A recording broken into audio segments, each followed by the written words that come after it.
Today is October 24th, 2017. John, what's up?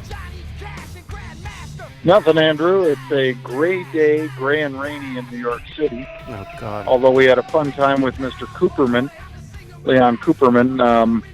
I think a lot of people that were tuned in got his point the second or third time that he made it about Mr. Ackman and how they're good friends, but he completely disagrees with how he's handling ADP. I think we all anybody that heard Mr. Cooperman kind of had that takeaway from the interview. These are billionaire problems. But before we get to that, I was listening to an awesome interview this morning on Howard Stern. Mm-hmm. Kid Rock was on, and he was talking about how he's not running for Senate. And then I was like, oh, that's cool. And then, you know, Howard Stern does his shows first thing in the morning. So if you want to be on a show, you got to get up early. And he was talking about how he ate last night at the Hunt and Fish Club, which is Scaramucci's place. And I'm like, oh, I wonder if John was there last night. Were you at the Hunt and Fish Club last night? I was, and I'm betting he ate at our table. But not with me. Oh, okay. Because I was sitting in the back of the restaurant with in a booth that they kind of reserve over on the side, the left-hand side in the very back. It's a round table, a banquette, or whatever you want to call it. And I had two guys that bid for a charity auction to spend the afternoon with me and then go to the 5 o'clock Fast Money show and the New York Stock Exchange and then come out to dinner.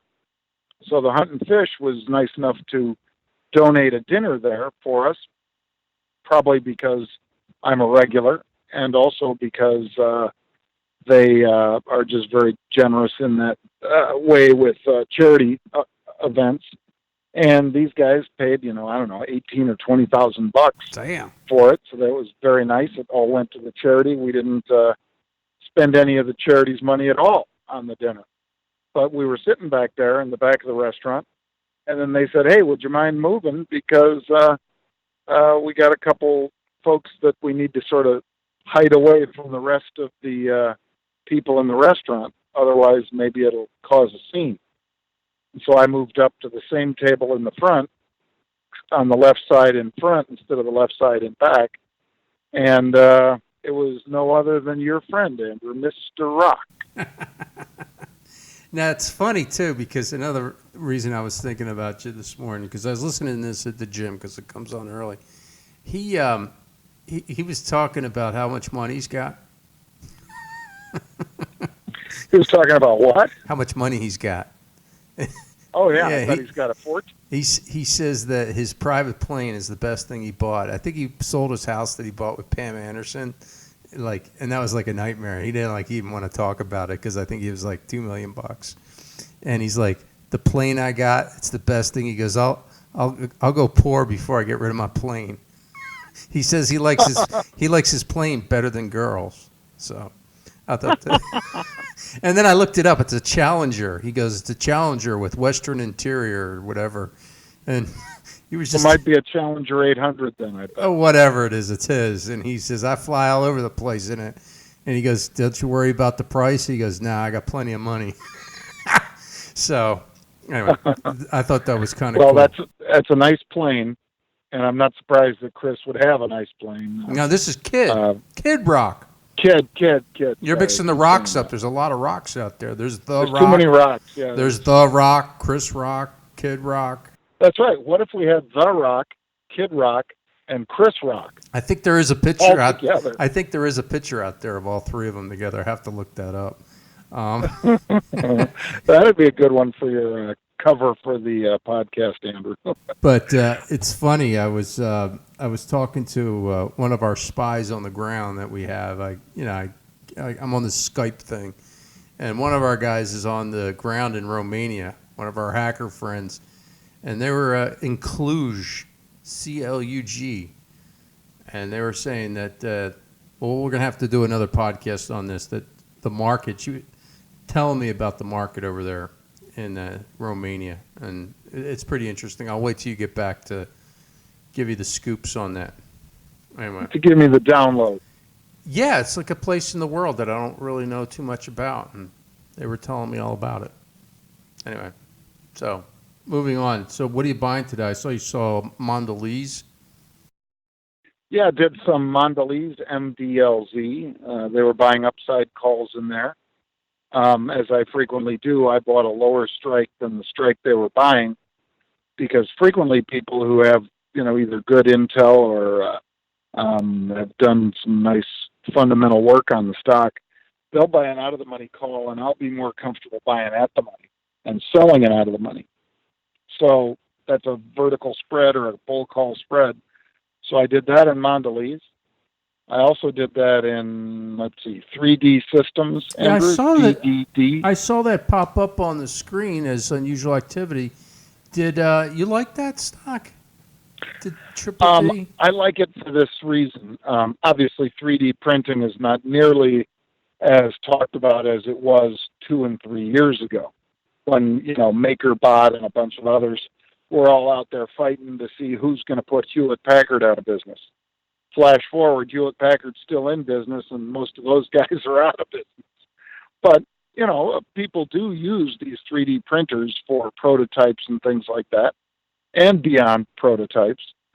But this stock was at the 52-week highs. It was almost $24. Now it's trading 12. So you can see why speculative paper might come in and say, you know what, at this price, maybe they're just a takeout or something like that. But whatever, they bought a lot of calls very quickly, and whenever that happens, you and I usually are jumping in on it along with the folks on the Investitute board that see that paper and say, I want to react to it. Yeah. It's funny. I was watching a YouTube video last night, and this guy, today I'm going to build an airplane, out of cardboard. I'm like, all right, I'm game. I'll watch. The guy's real smart, and he goes, well, what I need to do is I need to mount it to this, and I need to use my 3D printer, and you can buy these online for $200. And I put a link in the thing below. I'm like, did he just say $200? So I went to the link. I clicked on it. Amazon's got a 3D printer for $200. I was like, wow, they've gotten real cheap. I don't know. Yeah, so absolutely. Well, by the way, Andrew, now have you ever watched Billions? Yeah, I love Billions. I love that show. Have you finished the second season? No, I haven't. I cut my cable, so I have to wait till it comes out. All right. Well, on Netflix or whatever, you'll have to check it out. But I don't want to ruin it for you then. But love that show. Love Damian Lewis and Paul Giamatti. I think those are two of the best actors in a drama on television. I think they're fabulous, and enjoy the heck out of that show. Now, what else are we doing? Well, by the way, just to throw it out there, Pete was out doing his thing, helping raise money for Lyme disease. Yes. And he was out at Jane Seymour's house out in Hollywood over the weekend. Really? And I don't know if he'll share some pictures with us or not, Andrew, but he was meeting all kinds of people. Geffen was there, David Geffen, and a whole bunch of stars, a bunch of producers and things like that, as they all helped to raise money for Lyme disease research or treatment.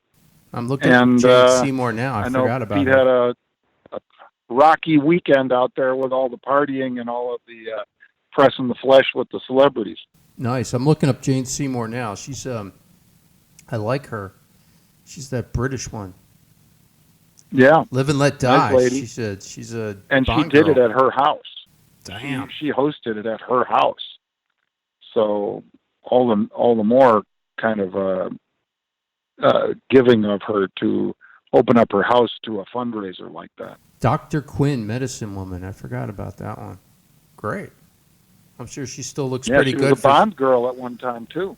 I'm sure she looks pretty good for 66, according to the Wikipedia Live and Let page. Die, I think it was. I'm pretty sure I'm right. Now, there's also a Jane Seymour from, don't you love the internet? Jane Seymour from 1537, but we won't go there.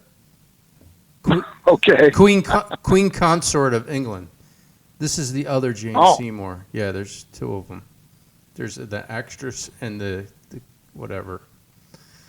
All right, so what else are we doing? Anything interesting? I heard you guys talking about GE. That's I like Leon Cooperman's take on that. Like he goes, we got other things that are working. Just like you got a point there.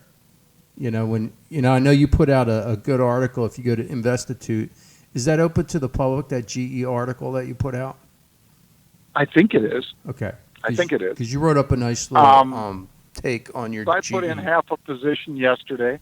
Okay. On any weakness here, I think I was mainly just pointing out how much stocks generally drop when they see a dividend cut. But that usually marks the bottom.